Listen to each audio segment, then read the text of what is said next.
கரூர்ல நடந்த சம்பவத்தை வச்சு விஜயையும் விஜய் கட்சியையும் கருவறுத்துடலாம்னு பல பேர் திட்டம் தீட்டினாங்க.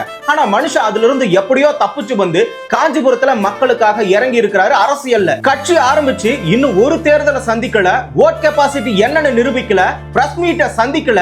ஆனாலும் சோசியல் மீடியா முழுக்க தளபதி தான் வைரல் கண்டென்ட். எதிர்கட்சிகள் கூட்டணிக்காக வெயிட்டிங், ஆளுங்கட்சி கோட்டையில எங்கடா ஓட்ட விழுந்துடுமோன்னு ஒரு பயம். இதே பிம்பம் தான் எம்ஜிஆருக்கும் ஆரம்பத்துல அரசியல்ல உருவாச்சு. காஞ்சிபுரத்துல நடந்த மீட்டிங்ல தலைவர் ஒன்னு சொல்லி இருக்கிறாரு. அது என்ன தற்குறி? யார் இங்க தற்குறி? இவங்களா?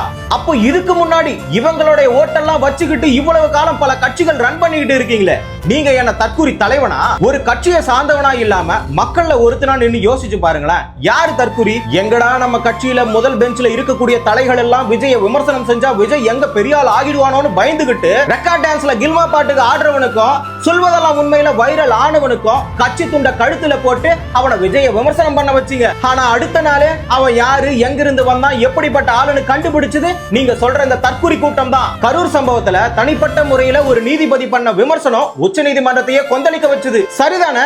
மதுரை கிளைக்கு போன வழக்க எப்படி ஹைகோர்ட் எடுத்தீங்க? நீதிமன்றம் கோபப்படக்கூடாது, நீதிமன்றம் உணர்ச்சி வசப்படக்கூடாது. ஆனா அந்த நீதியரசர் விஜய தனிப்பட்ட முறையில விமர்சனம் செஞ்சாரு. ஆனா உச்ச நீதிமன்றம் அதற்கு தகுந்த பதிலடி கொடுத்தது. ஆனா உண்மை என்னன்னா, அந்த நீதியரசர் வீட்டு விசேஷத்துல ஆளுங்கட்சி நபர்களுக்கு என்ன வேலைன்னு கண்டுபிடிச்சதோ இந்த தற்குறி கூட்டம் தான். ஐயா, புதன்கிழமை நீ ஒரு ஆளை வச்சு விஜய விமர்சனம் பண்ணனா, வியாழக்கிழமை அவன் யாரு, எப்படிப்பட்ட தப்ப பண்ணிருக்கான், எங்கிருந்து கொண்டு வந்திருக்காங்கன்னு தூக்கி போடுறது வேற யாரும் கிடையாது, நீங்க சொல்ற இந்த தற்குறி கூட்டம் தான். எல்லா கட்சியும் ஐடி விங்கு காசு கொடுக்கணும். காசு கொடுத்தா கூட இந்த தற்குறிங்க அளவுக்கு ஸ்பீடா செய்வாங்களான்னு தெரியாது. தலைவா, நீ இன்னைக்கு எப்ப தும்புன, எங்க தும்புன, யார பார்த்த, எதுக்கு பார்த்த அப்படின்றத நொடியில கண்டுபிடிச்சு தூக்கி போடுறதுல ஏஐ விட இந்த தற்குறிங்க ஸ்பீடு. இவங்கள பார்த்தா தற்குறின்னு சொல்றீங்க. ஆக்சுவலா தற்குறின்னு சொல்லிட்டு யாரை வச்சு அடிக்கணும்னு தெரியாம மாட்டிக்கிட்டு கடைசியில நீங்க தற்குறி ஆயிடுறீங்க. தற்குறின்னு சொல்றவனுடைய முள்ள மாதிரி தனத்தை எல்லாம் வெளியே எடுத்துட்டு வர இவங்க 2026 டிபிகே கட்சியினுடைய அறிகுறி தான்.